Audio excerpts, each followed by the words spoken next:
Welcome to V power news బులెటిన్ల ముందుగా headlines. వర్షంతో బురదమయమైన రోడ్డుపై వరి నాట్లు వేసి నిరసన తెలిపిన గ్రామస్తులు.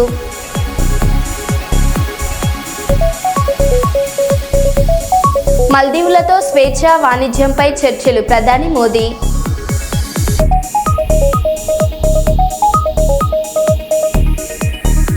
తాగునీరు కోసం ఖాళీ బిందెలతో రోడ్డుపై నిరసనకు దిగిన మహిళలు.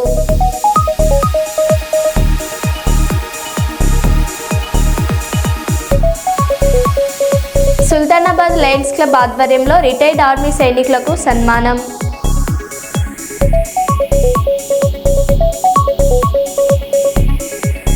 కాకతీయ యూనివర్సిటీలో విద్యార్థినులకు తప్పిన పెను ప్రమాదం.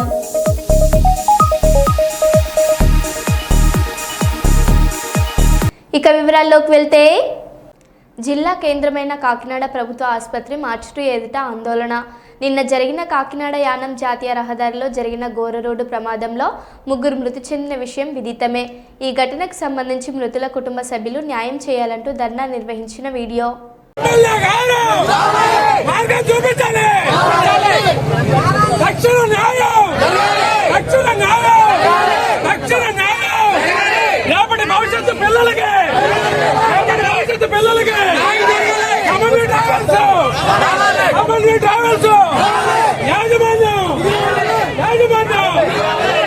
తిరుపతి చిరుత దాడిలో తప్పించుకున్న ద్విచక్ర వాహనదారుడు. జూ పార్క్ రోడ్లో శుక్రవారం రాత్రి 7 గంటల ప్రాంతంలో ఘటన. ద్విచక్ర వాహనదారుడు వెనుకనే వస్తున్న కారులో దృశ్యాలు రికార్డ్. అరవింద్ కంటి ఆసుపత్రి సమీపంలో అర్ధరాత్రి సమయంలో కూడా స్థానికులకు కంటపడ్డ చిరుత ఆ ప్రాంతంలో తిరుగుతున్న లెక్క చేయని ప్రేమికులు. రోడ్డుపై నిర్మించిన కల్వర్ట్ల వద్ద ద్విచక్ర వాహనాలను నిలిపి ప్రేమ కబుర్లు.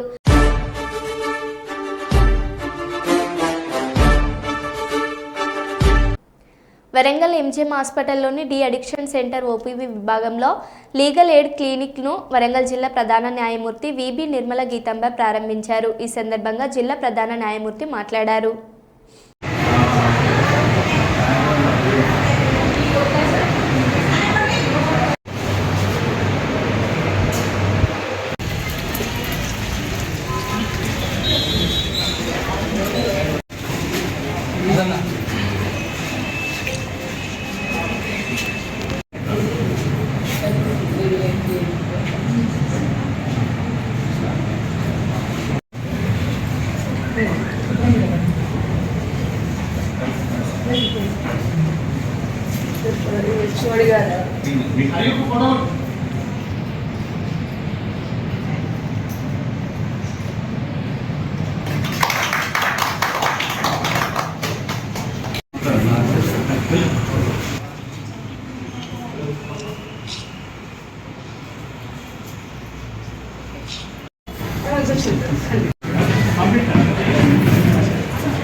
Check.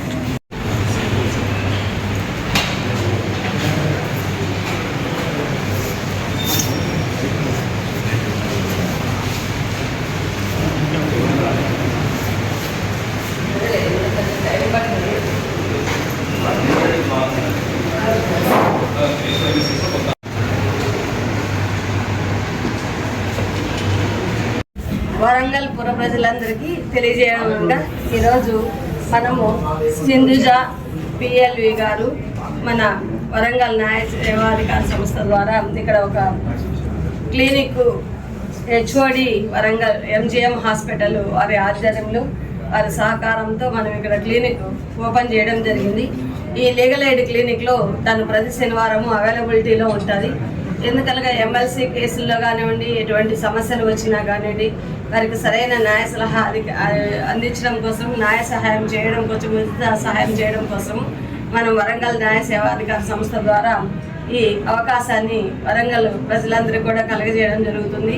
మీరు అవకాశాన్ని ఉపయోగించుకోవాలని, ఎటువంటి లీగల్ ప్రాబ్లమ్స్ ఉన్నా అవి మా దృష్టికి తీసుకొని వస్తే మేము ఆ సమస్యలని సత్వరంగా పరిష్కరిస్తామని మీకు మీడియా ముఖంగా తెలియజేసుకుంటున్నాను. అందరికీ నమస్కారం. డ్రగ్ అడిక్షన్స్ ఇలాంటివన్నీ కూడా జరుగుతున్నాయి. యూత్ ఎక్కువగా వాటికి బానిసలు అయిపోతున్నారు.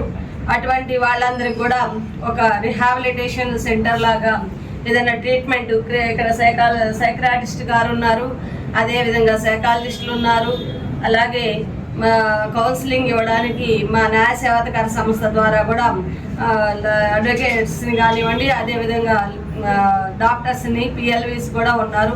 వాళ్ళందరి సహాయ సహకారాలు తీసుకోవాలని కోరుతున్నాను.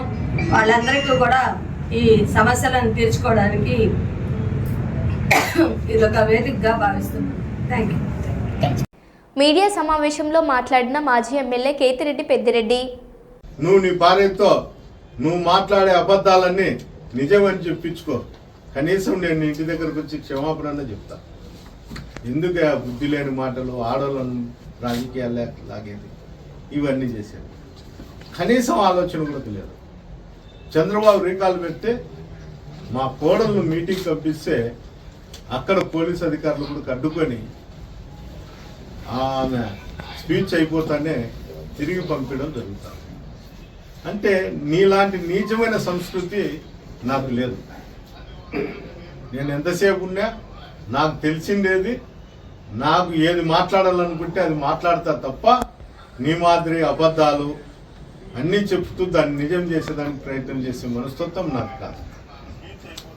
రెండోది, ఈ మధ్య కాలంలో జిల్లా అధికారి అయినటువంటి డిపిఓ గారిని ఏదో లేఅవుట్ల విషయంలో ఒక అప్లికేషన్ ఇచ్చి 2-3 దానిపైన నువ్వు చేయాలా అనేది అతని అభియోగం. 1-2 చేసే బదులు తాడిపత్రి లేఅవుట్ల మీద అన్నిటి మీద కూడా గత ప్రభుత్వంలో చేసినట్టు కావచ్చు, ఇప్పుడు చేసినట్టు కావచ్చు, అన్నిటిపైన కూడా లేఅవుట్లు ఉండాయా లేదా, పర్మిషన్లు ఉండాయా లేదా అని కలెక్టర్ గారికి నువ్వు అర్జీ ఇయ్యి. నేను కూడా ప్రతిపక్షంగా నేను కూడా గ్రీవెన్స్లో ఒక అర్జీ ఇస్తా. అన్ని దానిపైన ఎంక్వైరీ చెప్పి వంకలు సాగిండేటివి, ఇంకోటి వితౌట్ లేఅవుట్లవి అన్ని దాని మీద నువ్వు అధికారులను బ్లాక్మెయిల్ చేసి నీ అవసరాల కోసము, నీ ఇబ్బందులు తీర్చుకునే దానికోసము, నీ గుడ్విల్ల కోసము నువ్వు ఈ విధంగా చేసి ఐఏఎస్లను, గ్రూప్ 1 అధికారులను, కింద అధికారులను భయపడించుకుంటూ చేయడం అనేది చాలా నీచమైన సంస్కృతి. నువ్వు రాజకీయాల్లో సీనియర్గా ఉండవు. ఒకసారి ఎక్స్ఎమ్మెల్యేది, నువ్వు 2-3 సార్లు చైర్మన్ కూడా ఉండి కూడా నీకు ఆలోచన శక్తి వయసు పెరిగే కొద్దీ తగ్గిందేమో. ఎవరినెవరిని ఆలోచన చేసి ఏది మనం మాట్లాడితే మంచిదో చెడ్డదో ఒకసారి ఆలోచన చేయాలి. అంతెందుకు, నిన్న లేకమన్నా 3-4 రోజుల కిందట ఒక ఐపీఎస్ అధికారి తాడిపత్రి డిఎస్పీ గారిని, ఏఎస్పీ గారిని పవర్ గ్రేడ్ దాంట్లో ఇష్టానుసారం మాట్లాడాను. వాళ్ళతో నువ్వు డబ్బులు తీసుకున్నావు, నువ్వు అందుకే నువ్వు వాడ బందోబస్తు పెట్టి వర్క్ చేస్తున్నావు, అందువల్ల నేను నీ ఆఫీస్ కాడ ధర్నా చేస్తా, ఎట్లా కానీ టవర్ రన్ చేస్తా, టవర్కు మీరు ఎస్కార్ట్ ఇస్తారో అక్కడ కూడా పోయి ధర్నా చేసి నిలబెడతా అని చెప్పి అతనే స్వయంగా చెప్పినాడు. అంటే డిఎస్పీ ఆఫీస్ కాడ ధర్నా లేదు, ఆ టవర్ దగ్గర ధర్నా లేదు. ఏమన్నా ఆ ఏఎస్పీ గారికి ఇచ్చిన ఆ సూట్ కేసు తిరిగి ఏమన్నా చైర్మన్ ఇంటికి వచ్చిందేమో అనేది నా అనుమానం. ఎందుకంటే ఏఎస్పీ గారి ఆఫీస్ ముందర ధర్నా లేదు కాబట్టి ఆ విధంగా ఆలోచన చేస్తున్నారు తాడిపత్రి ప్రజలంతా.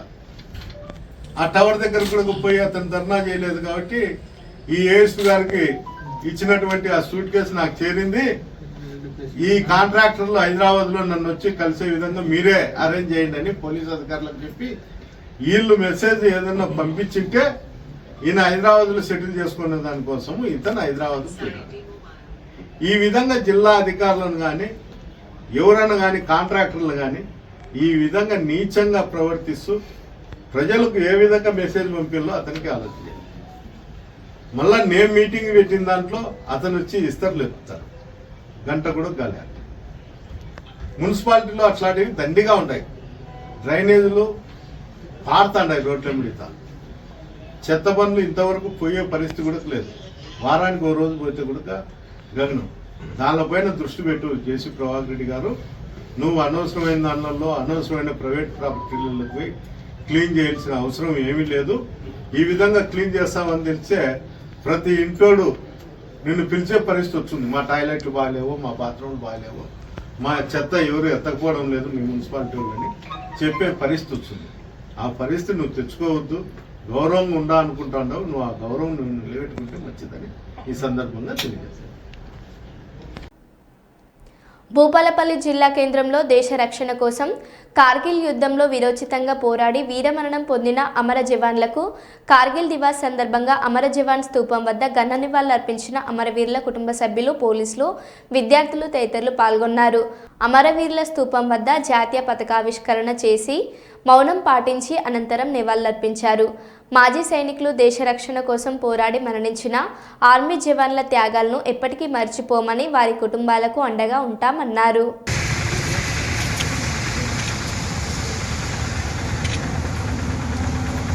ప్రాంతీయ కమిటీ జనరల్ సెక్రటరీ గారిని సాధారణంగా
జన మన అధినాయక జయ హే భారతావసి గుజరాత మరాఠా ద్రావిడ ఉత్తర వంగ హిందీ హిమాచల యమున జనగణ మంగళ భారత్ మాతా కీ జై, భారత్ మాతా కీ జై, భారత్ మాతా కీ జై. జూలై 26 కార్గిల్ దివాస్ సందర్భంగా స్థానిక ఇండియన్ పబ్లిక్ పాఠశాలలో లయన్స్ క్లబ్ ఆఫ్ సుల్తానాబాద్ ఆధ్వర్యంలో రిటైర్డ్ ఆర్మీ సైనికులను ఘనంగా సన్మానించారు. రిటైర్డ్ సైనికులు మాట్లాడారు.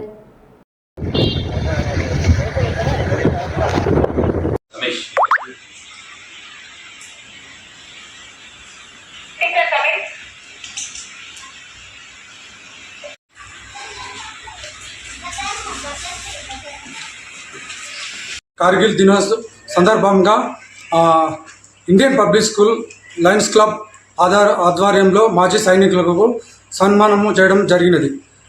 వారికి మాజీ సైనికుల తరఫున కృతజ్ఞతలు తెలియజేస్తున్నాము. జూలై 26 కార్గిల్ విజయ్ దివాస్ సందర్భంగా ఈరోజు సుల్తానాబాద్ మండలం army Indian public school and Lions club ఆధ్వర్యంలో మాజీ రిటైర్డ్ ఆర్మీ సైనికులకు సన్మానం చేయడం జరిగింది. ఈరోజు 1999 జూలై 26న మనకు విజయ్ దివాస్ కార్గిల్ విజయ్ దివాస్ వచ్చిన రోజు. ఇది 1999 మే జూన్లో జరిగిన స్టార్ట్ అయిన యుద్ధం ఇది కార్గిల్ వార్. ఇది 3-4 నెలలు జరిగిన యుద్ధం ఇది. ఈ యుద్ధంలో మన అమరవీరులు మన దేశం కోసం తన తల్లిదండ్రులను తన భార్య పిల్లలను విడిచిపెట్టి బార్డర్లో కనీసం 100 మంది చనిపోయింది ఈరోజు ఈ 3-4 నెలలు ఈ కార్గిల్ విజయ్ దివాస్ కోసం. అదేవిధంగా ఈరోజు కార్గిల్ విజయ్ దివాస్ జరుపుకుంటుంది. అది ఇప్పుడు మన ఎక్స్ సర్వీస్ మెన్కు లయన్స్ క్లబ్ వారు చిన్న సన్మానం చేయడం జరిగింది. లయన్స్ క్లబ్ వారికి ధన్యవాదాలు తెలుపుతున్నాను. ఏదైతే 3 నెలల పాటు జరిగినటువంటి యుద్ధంలో చైనా బార్డర్ పాకిస్తాన్ వాళ్ళను కూడా ఎంతో మందిని హతమార్చి మన యొక్క అమరవీరులైనటువంటి వ్యక్తులను స్మరించుకోక తప్పదు. అదేవిధంగా జూలై 26 వరకు యుద్ధంలో పోరాడి మన భారత వీర జవాన్లు విజయం సాధించినటువంటి దినం కాబట్టి ఈ రోజున కార్గిల్ దినోత్సవంగా ప్రతి సంవత్సరము ఈ యొక్క ఎక్స్ సర్వీస్ మెన్లను మన ఆనవాయితీగా సుల్తానాబాద్ లయన్స్ క్లబ్ ఆధ్వర్యంలో సన్మానం చేసుకోవడం జరుగుతుంది. కావున ఈ కార్యక్రమంలో పాల్గొన్న ఈ యొక్క మిలిటరీ మెన్లకు ఎక్స్ సర్వీస్ మెన్లందరికీ కూడా శుభాకాంక్షలు తెలియజేస్తూ అదేవిధంగా మా సుల్తానాబాద్ లయన్స్ క్లబ్ సభ్యులందరికీ కూడా కృతజ్ఞతాభినందనలు తెలియజేసుకుంటున్నాను. సుల్తానాబాద్ తరఫున రిటైర్మెంట్ అయిన ఆర్మీ వాళ్ళకు సన్మానం చేయడం జరిగింది. కార్గిల్ విజయ దినోత్సవం జూలై 26న పాకిస్తాన్తో ఎంతో పోరాడి మన విజయం సాధించిన దినం సందర్భంగా వారికి నా యొక్క ప్రత్యేక ధన్యవాదాలు లయన్స్ క్లబ్ తరఫు నుంచి మా గ్రూప్ సభ్యులందరి నుంచి ప్రత్యేక ధన్యవాదాలు తెలియజేసుకుంటున్నాం. గోవా గవర్నర్గా నియమితులైన పూసపాటి అశోక్ గజపతి రాజు కుటుంబ సమేతంగా ఆ రాష్ట్రానికి బయలుదేరారు. విజయనగరంలోని తన నివాసం వద్ద పోలీస్, నేవీ అధికారులు తొలుత ఆయనకు గౌరవ వందనం సమర్పించారు. అనంతరం ఆయన గోవాకు బయలుదేరారు. ఈరోజు ఉదయం 11 గంటలకు గోవా రాజభవన్లో గవర్నర్గా అశోక్ గజపతి రాజు బాధ్యతలు స్వీకరించనున్నారు. ఈ కార్యక్రమానికి పలువురు టీడీపీ ఎంపీలు హాజరయ్యే అవకాశం ఉంది.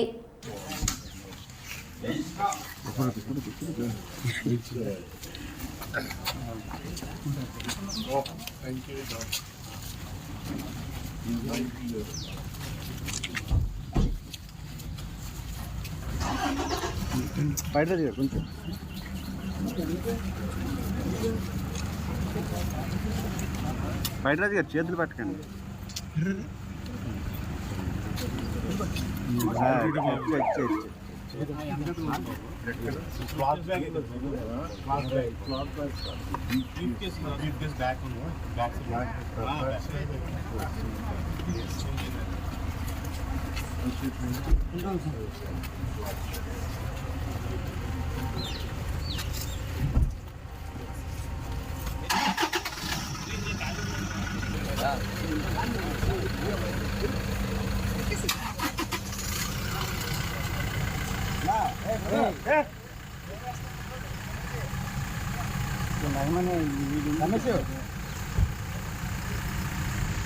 మల్దీవులతో స్వేచ్ఛ వాణిజ్యంపై చర్చలు ప్రారంభమైనట్లు ప్రధాని నరేంద్ర మోదీ తెలిపారు. పొరుగు దేశానికి ప్రాధాన్యం కింద మాల్దీవులకు ప్రముఖ స్థానం ఇస్తున్నట్లు మోదీ తెలిపారు. రక్షణ తదితర రంగాల్లో పరస్పర సహకారానికి ఇరు దేశాలు అంగీకారం కుదిరిందన్నారు. లైన్ ఆఫ్ క్రెడిట్ కింద మాల్దీవులకు 4,850 కోట్ల ఆర్థిక సహాయం కొనసాగిస్తున్నట్లు ప్రధాని మోదీ తెలిపారు. మల్దీవులు అధ్యక్షుడు మయూజుద్దీన్తో భేటీ అనంతరం ప్రధాని మోదీపై వివరాలను తెలియజేశారు. राष्ट्रपति मोइज़ू की 1-to-1 मुलाकात हो रही है. बेहद अहम मुलाकात, क्योंकि इस मुलाकात के बाद ही द्विपक्षीय वार्ता की शुरुआत होने जा रही है. कई बड़े अहम मुद्दे हैं जिसे लेकर दोनों ही राष्ट्राध्यक्ष दोनों देशों के सहयोग को आगे बढ़ाएंगे. प्रधानमंत्री नरेंद्र मोदी की मुलाकात अहम भी है और दोनों ही नेताओं के बीच की उस गर्मजोशी को भी दिखाती है.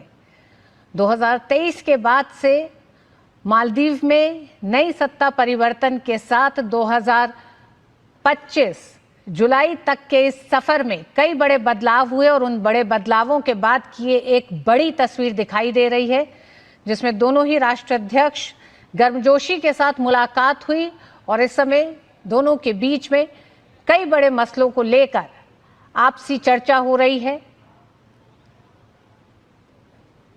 मीडिया की भाषा में एक केमिस्ट्री कही जाती है दो नेताओं की, तो इस केमिस्ट्री के लिहाज से भी ये दृश्य बेहद अहम है.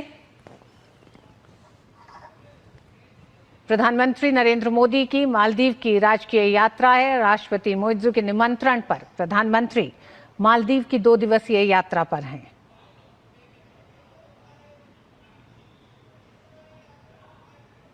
एम्बेसडर पिनाक रंजन हमारे साथ जुड़े हुए हैं. प्रोफेसर अंशु जोशी भी जुड़ी हुई हैं. प्रोफेसर अंशु, आपसे भी जानना चाहेंगे.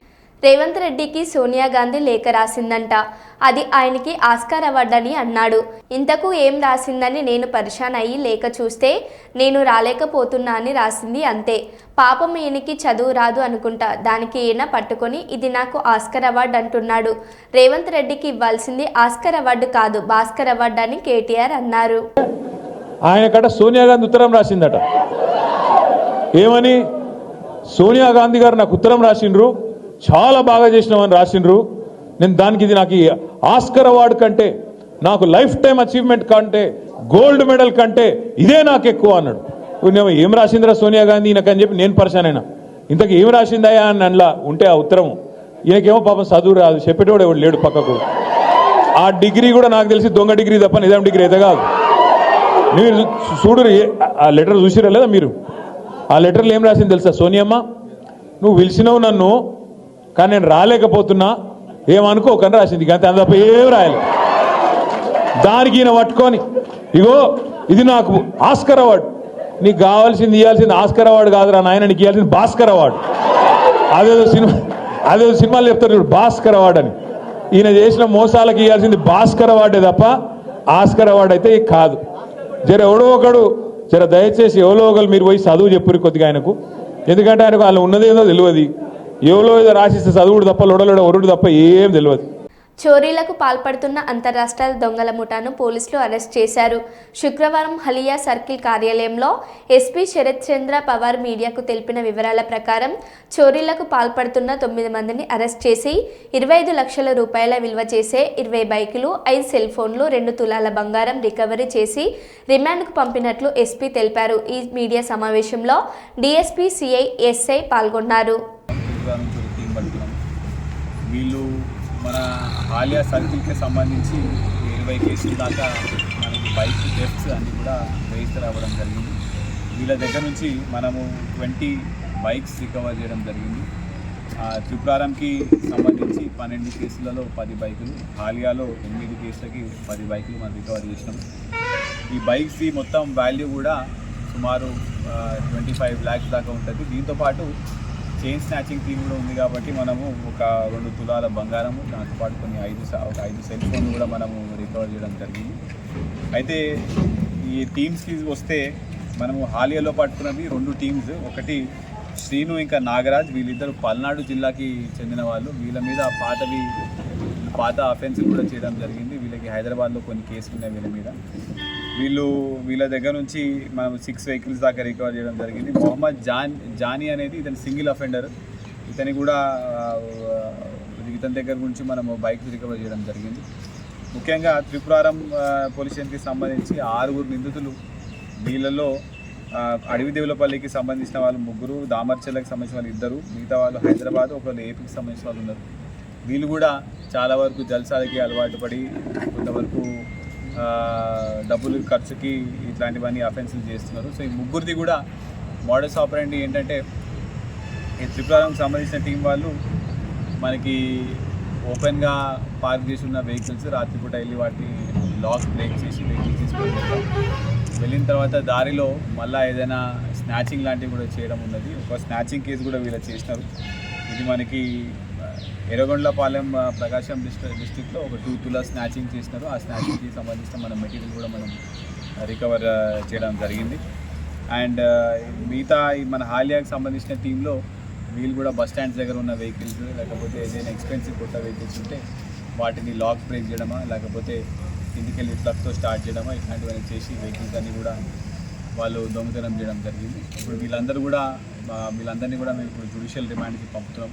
పంపిన తర్వాత మళ్ళీ పోలీస్ కస్టడీ చేసిన తర్వాత ఇంకా ఏమైనా అఫెన్సెస్ ఉన్నాయా, ఇంకేమైనా ప్రాపర్టీ అఫెన్స్లు ఏమైనా చేసినా కూడా మనం వర్కౌట్ చేయడం జరుగుతుంది. అదేవిధంగా వీళ్ళందరి మీద మనము రిపీటెడ్గా ఎన్ని కేసులు ఉన్నాయి కాబట్టి గ్యాంగ్ ఫైల్స్ ఓపెన్ చేయడము, లేకపోతే పీడీ యాక్ట్ పెట్టడం కూడా మనం వర్కౌట్ చేస్తున్నాం.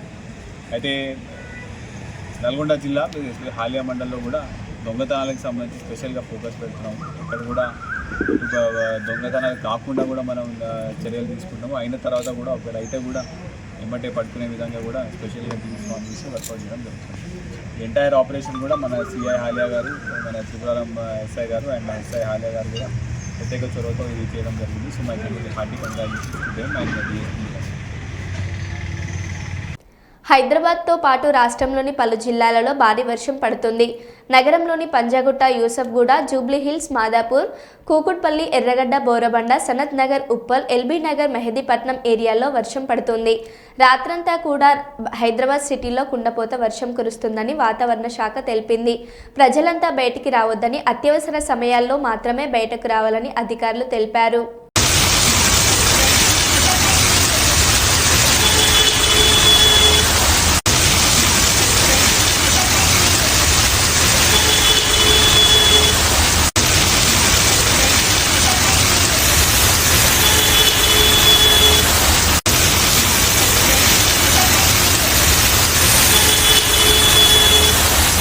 మల్దీవ్స్ అధ్యక్షుడు మహమ్మద్ ముయిజ్ సహా కీలక మంత్రులు వెలేనా ఎయిర్పోర్ట్లో స్వాగతం పలికిన విషయం తెలిసిందే. ఈ నేపథ్యంలో అమ్మ పేరుతో ఒక మొక్క నాటుదాం కార్యక్రమంలో భాగంగా మల్దీవ్స్ ప్రెసిడెంట్ మహమ్మద్ ముయిజ్తో కలిసి మోదీ శుక్రవారం మొక్కలు నాటారు. కాగా పర్యటనలో భాగంగా మోదీ పలు ద్వైపాక్షిక అంశాలపై కీలక నిర్ణయాలు తీసుకున్నట్లు తెలుస్తుంది.